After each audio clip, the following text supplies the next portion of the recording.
ស្រឡាញ់មួយនេះបែងដងមួយនេះជូនពិសេសឲ្យទៅអ្នកក្តីស្មងនិងភាពជឿជាក់ជូនទៅមនុស្សម្នាក់ដែលសំខាន់នៅក្នុងបេះដូងតែអ្វីព្រោះប្រែ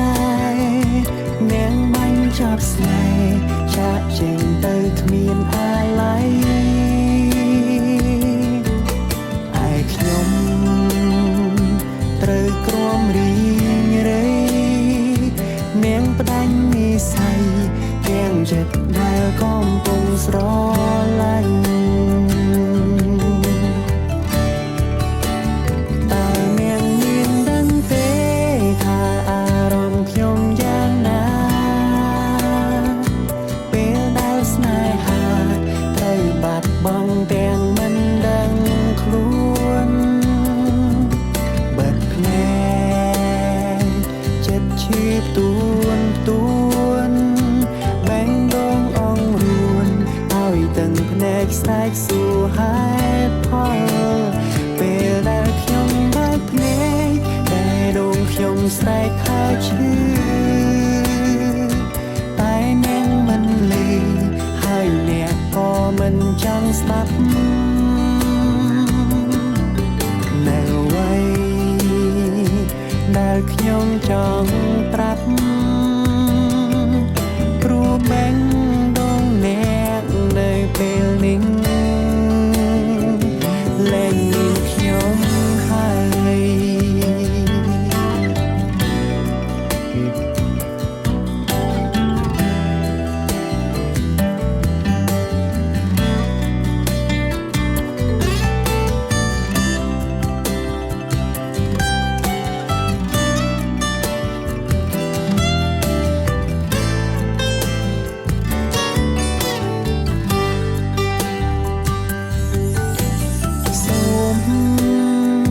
ត្រឹមអ្នករីករាយឃើញអ្នកសប្បាយបែងដងនេះក៏មិនអីកុំខ្វល់ថាខ្ញុំរីងរៃព្រោះបែងដងនេះស្លាប់បាត់ហើយ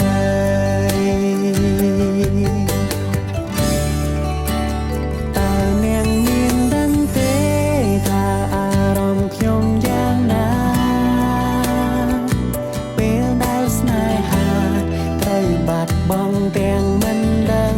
ខ្លួនបិទភ្នែកចិត្តឈឺទួន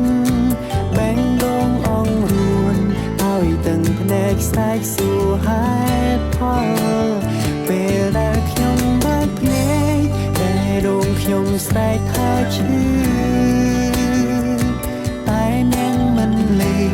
ហើយអ្នកក៏មិនចង់ស្ដាប់នៅអ្វីដែលខ្ញុំចង់ប្រាប់ព្រោះបែងដងអ្នកនៅពេលនេះលែង